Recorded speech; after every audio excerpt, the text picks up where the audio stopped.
Hello बच्चों, आशा है कि आप लोग अच्छे और स्वस्थ होंगे। आप लोगों ने बचपन से ही विभाजन की प्रक्रिया के बारे में जरूर जाना है और डेली लाइफ में भाग जरूर कहीं ना कहीं देते हैं। लेकिन क्या आपको पता है कि विभाजन की यह प्रक्रिया कहां से आई, यानी किसने दिया है? तो आज के वीडियो में हम लोग यही जानने वाले हैं कि ये भाग करने का विधि किसने दिया है और कहां से प्राप्त हुआ है। तो इसके पहले हम कहना चाहते हैं कि अगर आप हमारे इस चैनल पर नए हैं तो हमारे इस चैनल को लाइक तथा सब्सक्राइब जरूर करें। बच्चों, हम लोग देखते हैं कि ये प्रक्रिया कहां से शुरू हुआ है। तो हम सबसे पहले जानेंगे यूक्लिड विभाजन प्रमेय।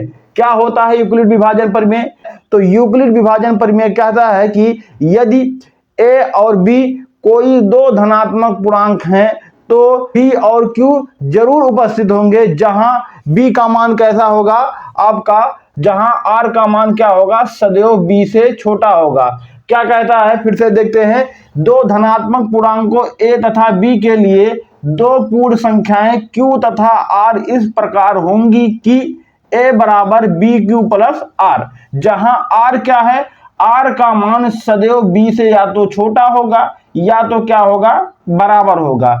या फिर कह सकते हो कि r का मान 0 से बड़ा होगा या फिर 0 हो सकता है। इसी को हम क्या लिख सकते हैं, a बराबर है आपका भाज्य, क्या है, भाज्य, और b बराबर क्या है आपका, क्या है बेटा, भाजक, और q बराबर क्या है, भागफल, क्या है, भागफल, तथा r का मतलब है बेटा शेषफल। r का मतलब क्या है, शेषफल। तो यहां से यूक्लिड विभाजन प्रमेय कहता है कि किसी भी संख्या को भाजक गुणे भागफल प्लस शेषफल के रूप में हम लोग लिख सकते हैं। तो इतनी बातें समझ में आ गई। यदि हम क्या करें, इसको उदाहरण के द्वारा देखना चाहें तो हम यदि कोई संख्या मान लीजिए 11 है, क्या है, 11 है, अर्थात इसको हम कैसे समझ सकते हैं कि यदि 11 है तो 11 को हम कैसे लिख सकते हैं, 4 दूना 8 और प्लस 3 कितना हो गया, 11 हो गए। यानी कि ये आपका कितना हो गया, हमने 11 को गुणनफल तथा शेषफल के रूप में लिख दिया। यहां पर क्या है, 4 क्या है बेटा, 4 है भाजक है, क्या है, भाजक है। 2 क्या है, भागफल है, भागफल है। तो आप लोग सोचे होंगे कि कैसे आया, हम देख सकते हैं इसको किस तरह से, उदाहरण के द्वारा इसकी सत्यता को हम क्या कर सकते हैं, चेक कर सकते हैं। सत्यता को क्या कर सकते हैं बेटा, हम लोग देख सकते हैं। क्या है, यहां पर 11 क्या है बेटा, भाज्य है। तो 11 को हमने कहां ले लिया बेटा, बीच में ले लिया 11 को, और भाजक कितना है, 4 है। तो 4 से यदि हम 11 को विभाजित करते हैं तो क्या मिलता है हमको, 4 दूनी 8, और यहां जब हम घटाएंगे तो यहां बचेगा कितना, 3। यानी कि ये आपका कितना हो गया, भागफल, कितना हो गया, भागफल हो गया। ये कितना है बेटा आपका, बीच वाला ये है आपका भाज्य है, ये क्या है, भाज्य है। ये क्या है आपका, भाजक है, यानी कि जिससे हम लोग डिवाइड कर रहे हैं। और ये क्या है बेटा आपका, ये है आपका शेषफल, क्या है, शेषफल। तो आप लोगों ने देखा कि 11 को हमने भाज्य, भाजक, भागफल तथा शेषफल के रूप में लिख दिया है। अब क्या करें बेटा, देखो क्या दिया गया है कि भाज्य बराबर भाजक गुणे भागफल तथा शेषफल। तो हम चेक करते हैं कि क्या ये सही है। तो देख लेते हैं बेटा, भाज्य बराबर कितना दिया गया है, इसी का मान हम कहाँ रख देते हैं, भाज्य का मान कितना दिया गया है, 11 दिया गया है। भाजक और भागफल का क्या करना है, गुणा करना है।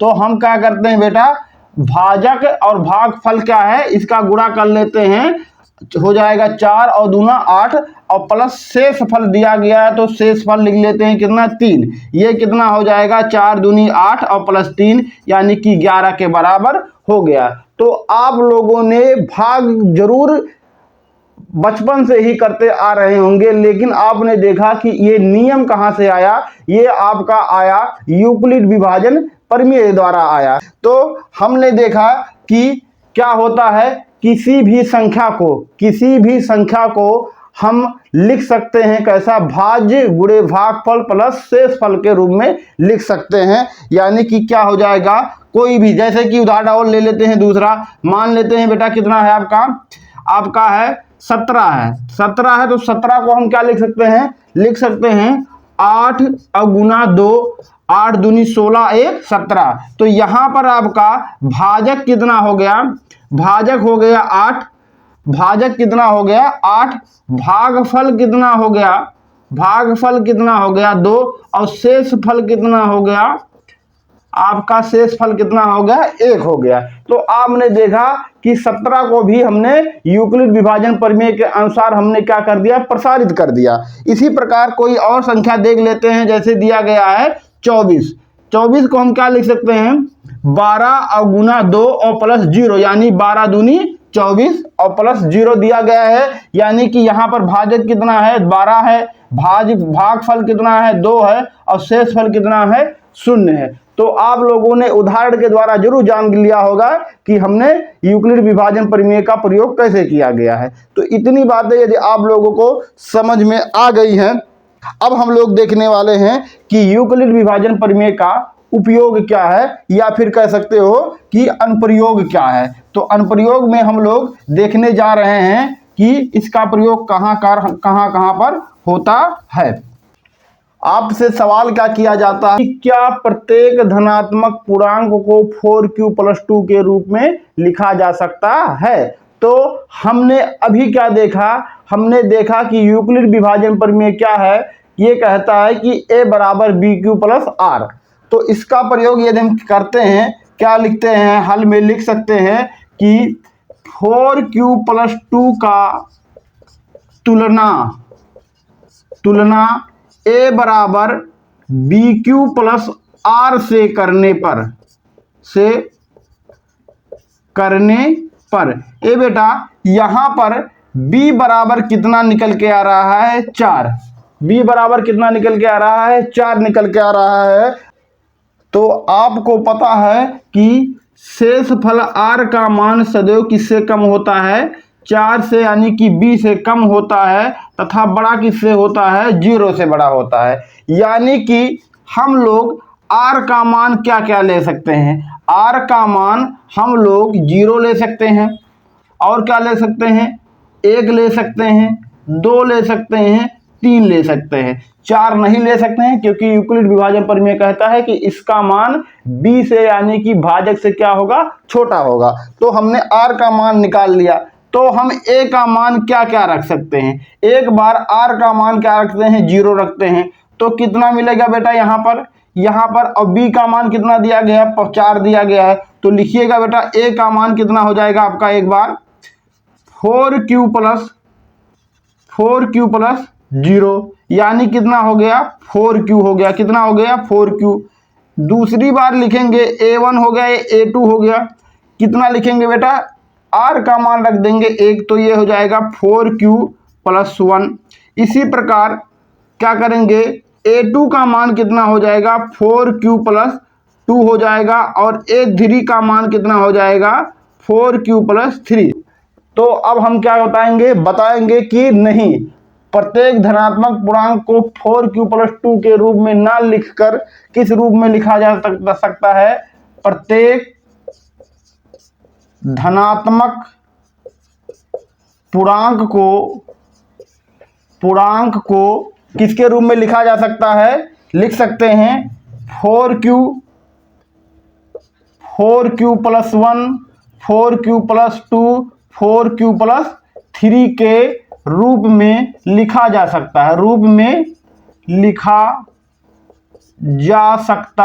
जा सकता है। तो इतनी बातें आपको समझ में आ गया होगा। एक बात और यहाँ पर बताना चाह रहे हैं कि यदि यहाँ पर दिया गया है bq + r, यहीं से आपको समझ जाना चाहिए कि bq + r बराबर क्या दिया गया है, 4q + 2 दिया गया है।